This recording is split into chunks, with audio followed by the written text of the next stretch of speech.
All right, third graders, today is your last new lesson before your math test on Thursday, the Unit 4 test. Right now, you don't need anything out. You just need to watch the video and follow along as I go. Make sure to watch the entire video. Okay, it says, look at the shape. Talk to a partner about how you might find its area. Be ready to share your ideas. So you might not be near a partner. If you're near an adult, you can go ahead and do that. If not, just think about how you can find the area, capital A for area. Then follow along and see if you had some of the same ideas that I did. So I want you to put me on pause. Think about how can we figure out how many squares, the area inside of this whole shape. I see it's not a quadrilateral, right? It has more than 4 sides. So it's kind of a funny shape. How are we going to figure out all of these squares? Put me on pause. Try to think of as many ideas as you can, then unpause me. Go ahead. All right, if you are back, you have some ideas on how we could figure out all of these squares that are in there for the area. How much space is on the inside? So, as usual, we could go 1, 2, 3, 4, 5, 6, 7, 8, 9. We could count all of them. There's an idea. We could count up how many squares are in there, and then we could go square units, right? This is going to be our label because when we are measuring in squares, we have to do square units. Okay. Another way we could do this. Area sounds like an array, but how could we make an array out of this? Right? I see, How could we make an array? Well, guess what? We're going to have to do 2 different arrays. We are going to decompose this shape. Say that word with me. Decompose. That means we're going to separate this shape into 2 different rectangles. If you haven't thought about it in your head yet, how can we break this up into 2 different rectangles so that we can do an array? Well, I kind of see a really large rectangle on the top. Oh, but I knew that was going to be black. Okay, we're going to have to draw. Oh, I saved this image. Okay. I see this rectangle on the top. You see that? This big rectangle. And then I see a small rectangle or a square on the bottom. Now, why is this side labeled 3? Because 1, 2, 3. That means if this right side was 3, this left side is 3. Okay, that means there's 6 across. 1, 2, 3, 4, 5, 6. Let's use a different color. 6 across. Oh, look at that. Red and green. Okay. This is a 6 by 3 rectangle. 6, 3, 6, 3. 6 by 3.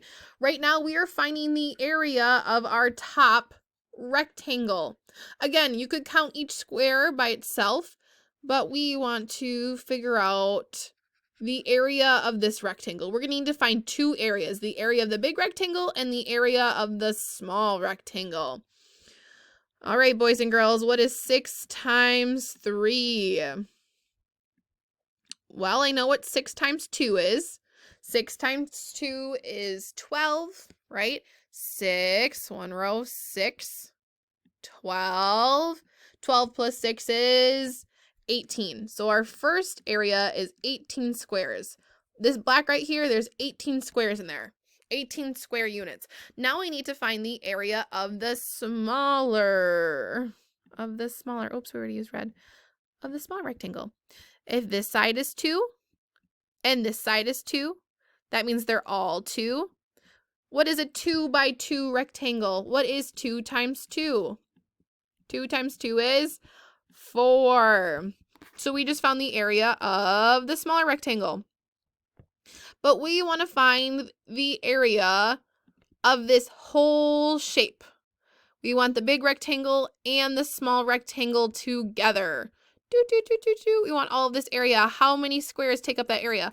Well, if the big part is 18 squares and the small part is 4 squares, how would we figure out our answer? How would we figure out the area for the entire shape?